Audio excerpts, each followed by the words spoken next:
Hello, Azela. Say hello to everybody. Okay. Here we. Oh, you're wearing your mask, huh? Okay. Azela, you're nodding.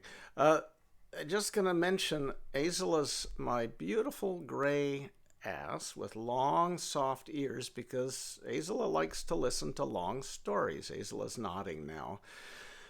So for those of you who scan the world without using your eyes, I can just describe Azel as a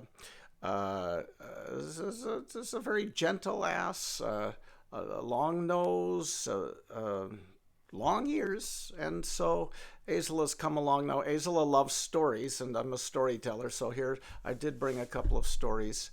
Uh, Today I'm going to tell you one, and this is now.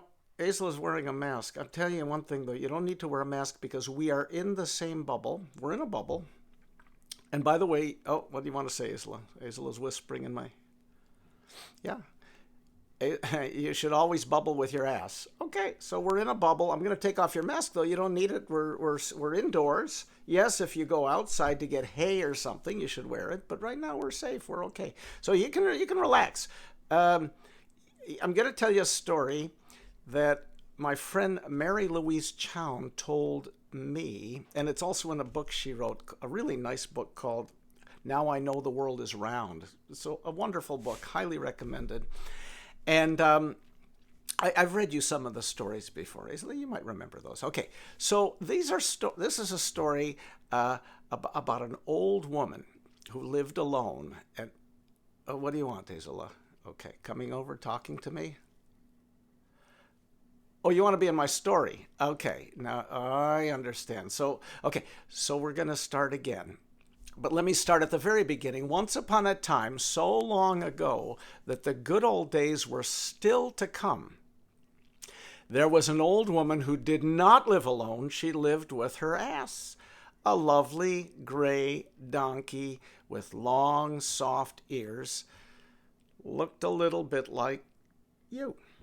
So, Azel, now you're in my story. Okay, now you go relax. Go sit down. Take it easy over there. Okay, so now the old woman lived with her ass, and she was old. How old was she? Ask me how old she was. She was so old. Nobody remembered a time when she wasn't old.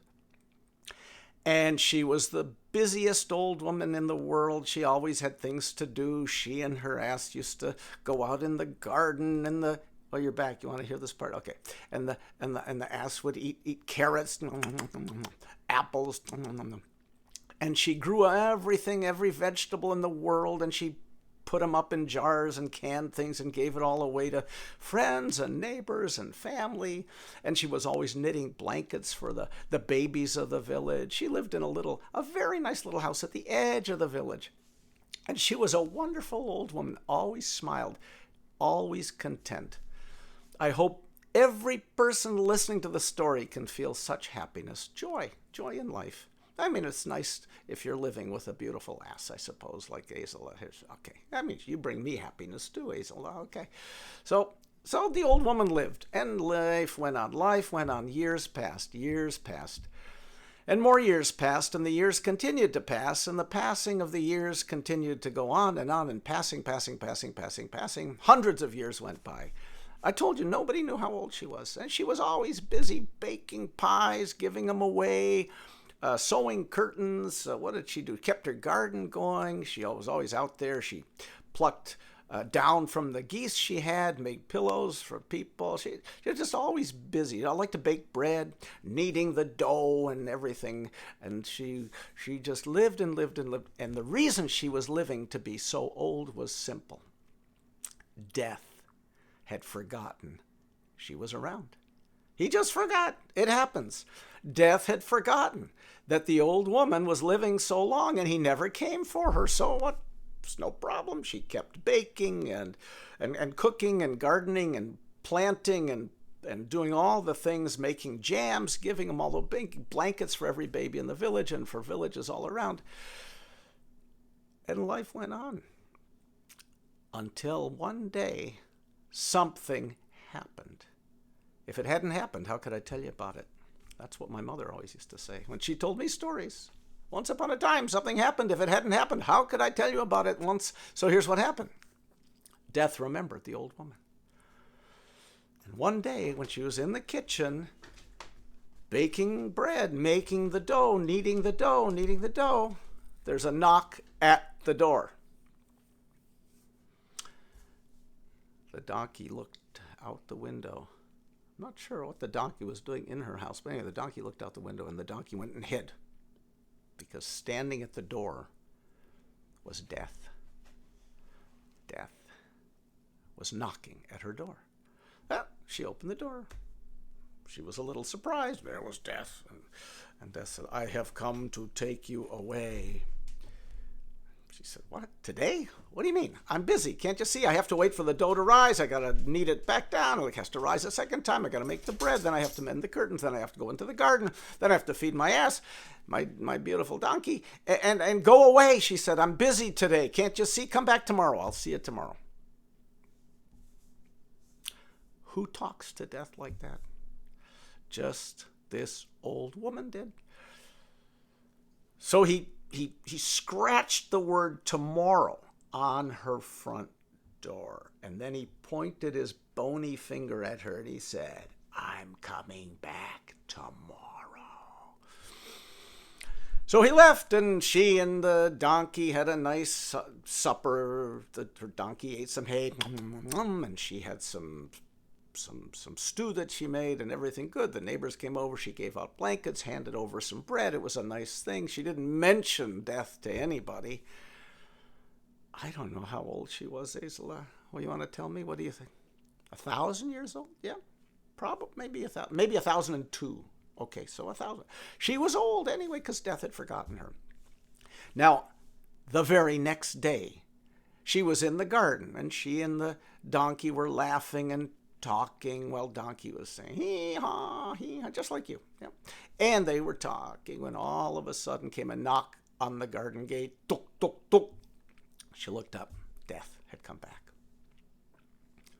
I have come back today. And the old woman said, excuse me, you're supposed to come back tomorrow. See, you even wrote it on the door. Tomorrow. Not today. Tomorrow. And Death looked over at the door from the garden, and he could see tomorrow. Tomorrow. Scratched it himself. And he left the old woman. He left the old woman, and she and the donkey were laughing at Death. Boys and girls, ladies and gentlemen, Death is not so smart in this story. Because this went on day after day after day. He came back. I have come for you today. And she said, yeah, but you said you were going to come tomorrow. And that's not tomorrow. Today is today, and tomorrow is tomorrow. This worked for a whole month. Until one day, something happened. Yes, Hazel. Yeah, I know, that's what I always say. If it hadn't happened, how could I tell you about it? So here's what happened. Here, Hazel, you go down for a second. Okay. Here's what happened. Death came by. I can't come today. I have to go tomorrow. You said you'd... No, he said. No. You have been playing me for a fool, he said. And he pointed the bony finger straight at the old woman. He said, no more of this mending curtains, baking bread, plucking vegetables. No. And he went, and with his sleeve, he erased the word tomorrow. And he said, I'm coming in the morning. She didn't sleep that night. She was thinking, I've lived all this time, and finally my time is running out. I guess who's going to be... And she was sad about her donkey, and she thought, well, I don't know what to do, and who's going to look after you and everything, and she didn't know what to do. So she thought, I'm going to hide. I am going to hide. So she got her donkey into the house with her, and she had a great big barrel of honey that she'd collected for probably for centuries, and she sank into the barrel of honey right up to her nose, and she brought the donkey in too. He was in a barrel of sweet, sweet, sticky, sticky honey, the two of them. She's waiting for that knock on the door when she thought, wait a minute. Death isn't that stupid.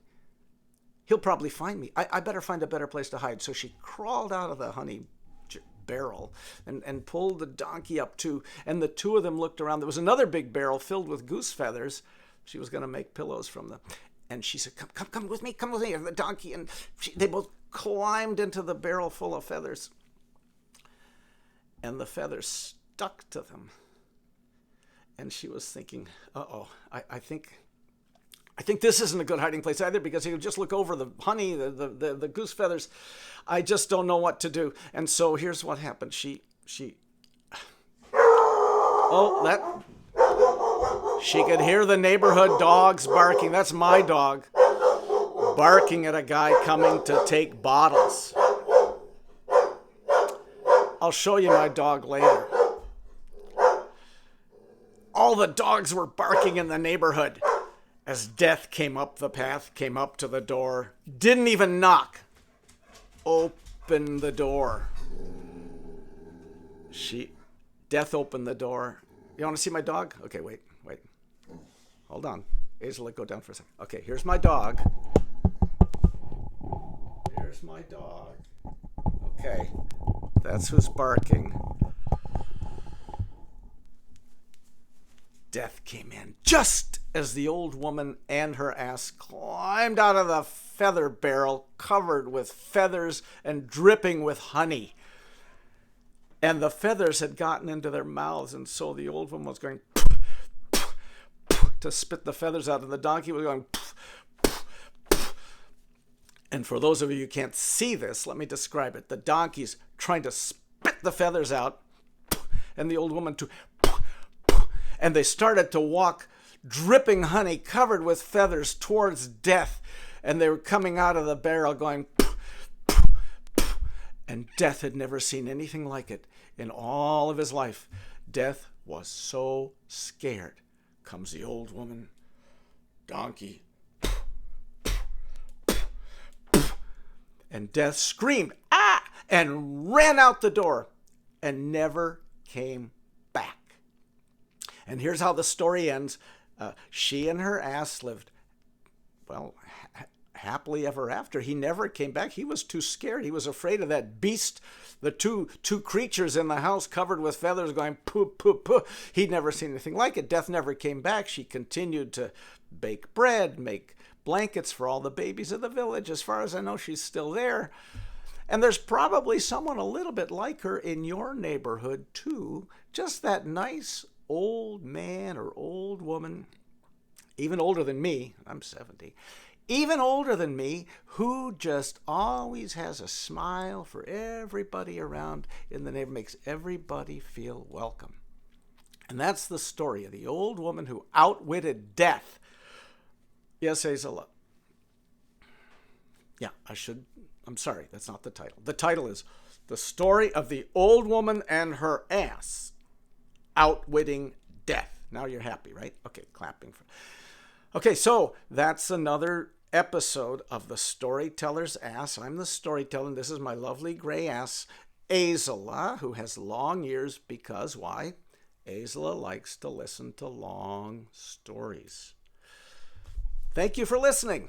Bye. Say goodbye, Azela. Okay, bye.